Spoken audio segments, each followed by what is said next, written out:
Today we're gonna look at Kingdom Hearts Missing Link and try to uncover all of its secrets. The Kingdom Hearts drought has finally come to an end with the reveal of a brand new trailer, this time focusing on the upcoming iOS and Android title that will be pushing the story forward. Missing Link will be an essential part of the Kingdom Hearts mythos, and it's always exciting to get a new trailer. While this isn't the highly anticipated Kingdom Hearts 4, there are certain hidden details in this trailer that does give us hints to the future. And I got up super early to scan through this trailer frame by frame to get everything. We know that the full game will be released in 2024 with an upcoming closed beta. But from the gameplay to the story of Missing Link, there's a lot of juicy content to take a look at. Today we're going to analyze the trailer and see what we can find. But of course, before I jump into it, what do you think of the trailer itself? Personally, it's really nice to see everyone get excited about Kingdom Hearts again, since the last bit of news we got was way back in January. Now it's almost the end of the year and this trailer did not disappoint. And while you're down there, please be sure to hit that like button.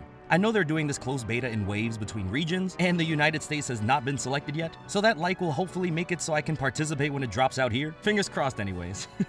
Now, let's uncover every secret in this Kingdom Hearts Missing Link trailer. First off, I need to talk about that little sound effect that plays when it shows the iOS and Android logos. It's kind of a mix of the old Kingdom Hearts sex sound that we used to get in older trailers. But it has this bit of audio distortion going for it. Funny enough, distortion turns out to be a big thing in this trailer. I just see these trailers a million times when they first come out, and that sound really caught my attention. We also get the version of Dearly Beloved that played from the first trailer.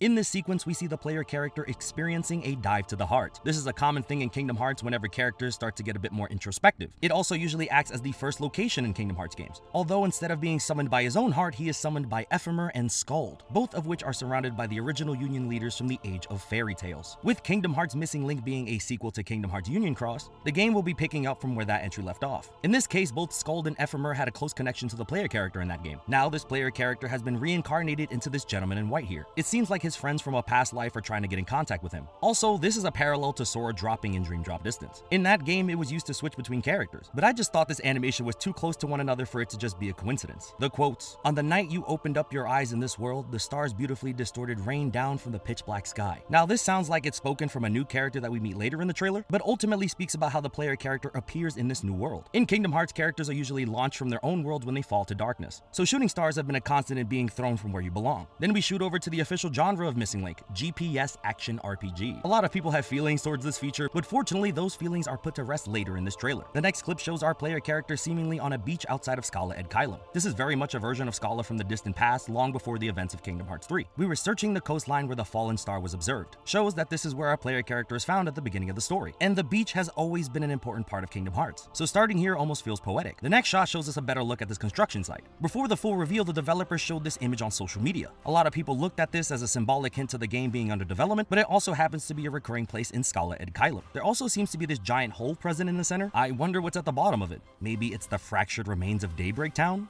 Only time will tell. Another character calls us a drifter, showing that we are very much an outsider in this world. Next frame shows our player character going through these large light-made doors, and on the side of it are two new characters. In this context, it seems like these two are talking at the same time. They say, "So you must turn them over to the founders if they are uncooperative," which is full of so much to talk about. First thing, I like how they both have red and blue designs supporting each other. It also seems like our player character is going to be treated like the black sheep. They also say founders, meaning multiple characters. We know Ephemer ends up becoming one of the founders in Skala Ed Kylum, but what other characters join him? We'll just have to wait and see. In the next scene, it seems like someone is assigning the player a new mission. And it seems like the person who will be testing us is the big leader of this world. This mission will likely be what sends us out into the world to defeat enemies. Right after that, though, we get introduced to a brand new female character. She talks about how Keyblade wielders travel to the Astral Plane to defeat enemies. And for her to appear in a debut trailer like this shows that she might be fairly important. I'm imagining she's going to be the female member of the trio this time. Like every Kingdom Hearts game has a trio of 3 characters. Also, is this finally the introduction of Kairi's grandmother? She always seems to know more than she's let on, and she has been one of Kingdom Hearts' most mysterious characters. Did they finally put her in a game? Is this her time to shine? Of course, this could just be someone completely new. We don't get the name of this character, but the next thing that shows up is our first look at the Astral Plane, which is this massive map with tons of objectives to interact with. If you look closely, there's a lot to uncover in this moment. For starters, the player character can be seen running up the walls in the overworld.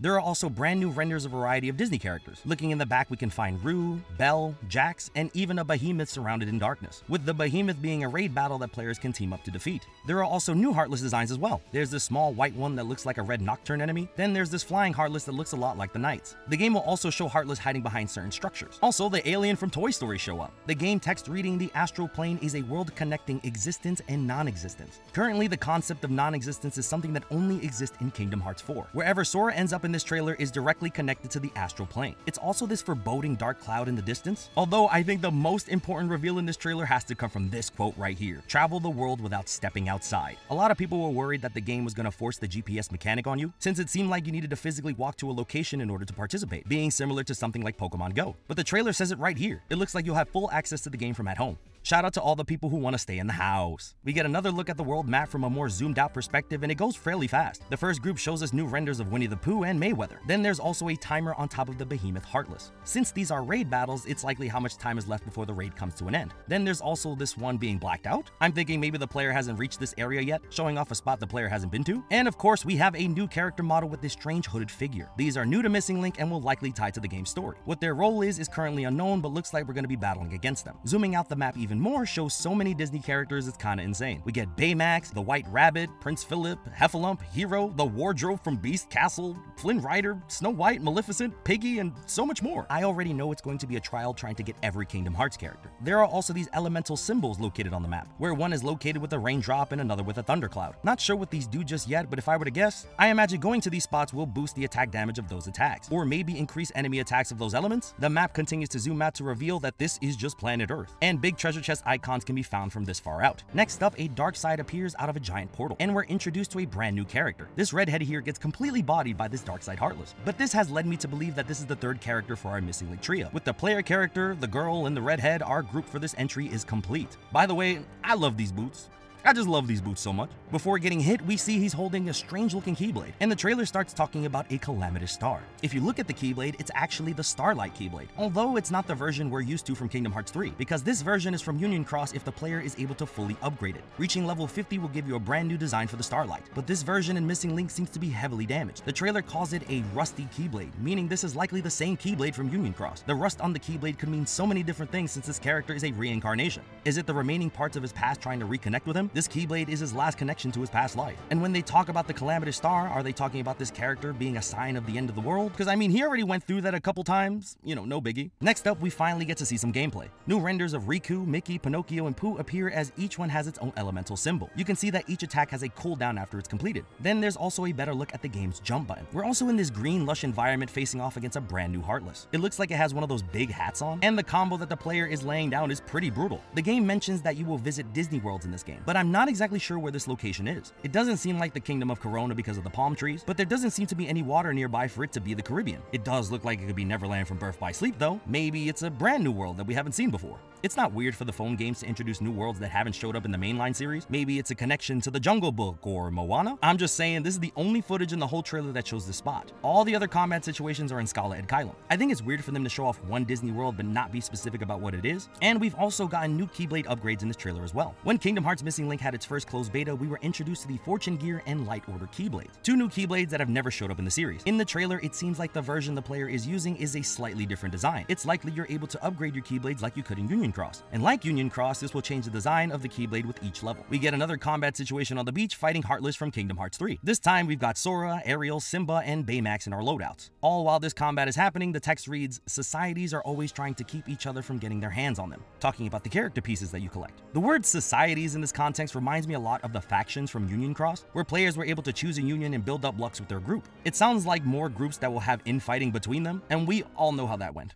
Next up, we get footage of the player character running around various spots in Scala and Kylum. While the text mentions that this is a city of light, darkness, dreams, and distortions. Light, darkness, and dreams are all different types of realms in Kingdom Hearts, while distortions are leading up to the realm of fiction in Kingdom Hearts 4. Ultimately, this is the bridge between both of those realities. You can see that there's characters out in the town. In this first location with all of the flowers, you can see in the background another one of those large light gates. While I originally thought this was going to be a part of the story, it actually looks like something players will need to unlock as they progress, likely the game blocking you out of certain places in the city before they can become available. incredible. The Scala residents also have tons of different outfits to define this realm. I mean, just look at this dude right here with a top hat. There's also this woman that accidentally pops into existence after getting a bit closer. Moogles also make a return, likely continuing their role as this game's shopkeeper. We return back to the Dive to the Heart section, only this time the player character is holding the rusted Starlight Keyblade, locking down that this is his original Keyblade from his past life. The door even appears as if this was the beginning of Kingdom Hearts 1. Although the very next scene is dramatically improved in quality when compared to the rest of the trailer, where we can see Brain resting outside of the main castle. And the CG here is so nice, it's likely going to be the Kingdom Hearts Missing Link opening movie. It's a tradition for a new Kingdom Hearts game to get a new opening, and it seems like this is going to be a part of that. And we see a shooting star falling deep in the background. From everything earlier, this star is likely the player character landing on the beach. And the title card appears with a 2024 release date for iOS and Android, for another closed beta happening later this year. Now, that's everything that we could uncover within the trailer itself, but there's actually a lot of other hidden information from the upcoming beta. For starters, this closed beta will only take place in the United Kingdom and Australia, and you will need to be from these areas in order to play. Trust me, I'm trying real hard to get into this game as early as possible. This time around, they're going to be using 3,000 people, 1,500 for iOS and 1,500 for Android. Even if you are selected for the beta, all the progress you make will not be saved for the full game. You're also not able to purchase any premium currency, so we're not able to see exactly what that looks like just yet. It's also confirmed that you're able to play with 3 friends if you're nearby each other. Partying up with other players will give you bonuses like reduced AP consumption for teleportation. But I think the most important bit of news to come from this beta is the confirmation of controller support. It's been confirmed that PlayStation 4, PlayStation 5, and Xbox controllers will work with this game, meaning the era of using the touchscreen for a Kingdom Hearts game has finally come to an end. This is a huge deal that will make Missing Link feel much more like a traditional Kingdom Hearts game. Hopefully this means that a PC port will be coming for the game, since you don't need to go outside and you can use a controller. The next closed beta will start on November 29th, and players are able to share their own footage online. It will be then that we can really see the game in action. And please, if anyone from Square Enix is watching this, yo, what do I gotta do to get in the closed beta? Do you need my soul? My firstborn? Like, you can have it.